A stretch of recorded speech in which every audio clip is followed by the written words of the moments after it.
My advice to my colleague of other wetlands in the Mediterranean region, one of the challenges that is facing Azraq when we start restoration is the scarcity of water. Jordan is suffering of the lack of water, so that's why we faced a lot of problems because the whole oasis disappeared.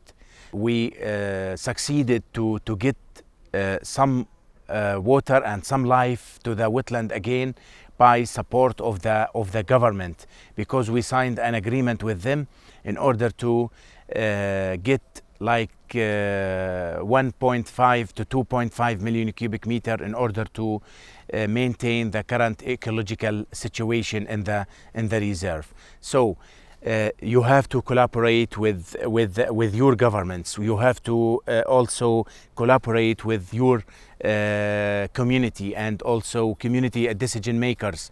You have to interact with an advisory committee of your influential people around the wetland. So you have to have a solid relationships with the other sectors in order to support your work and your project. So this is very important to move forward with your restoration. The recommendation I would give to any manager wanting to do restoration project is to never give up. The road is a long one.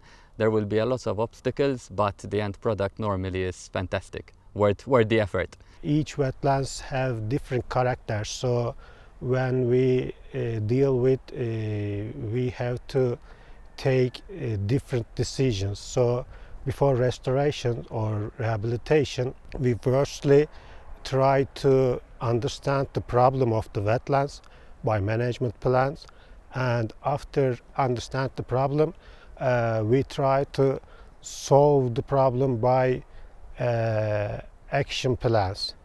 To do this, I offer to wetlands managers to firstly to know their area very well, because if you don't know your area, your characteristics of area or your geology, your water quality, biology of your area, you cannot decide the right decisions. So area manager first of all must know their area.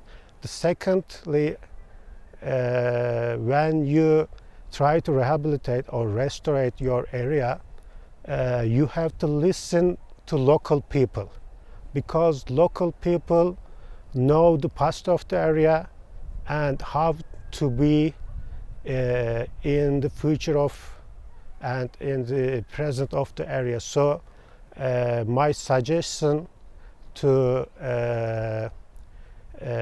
local administrators to communicate with local people.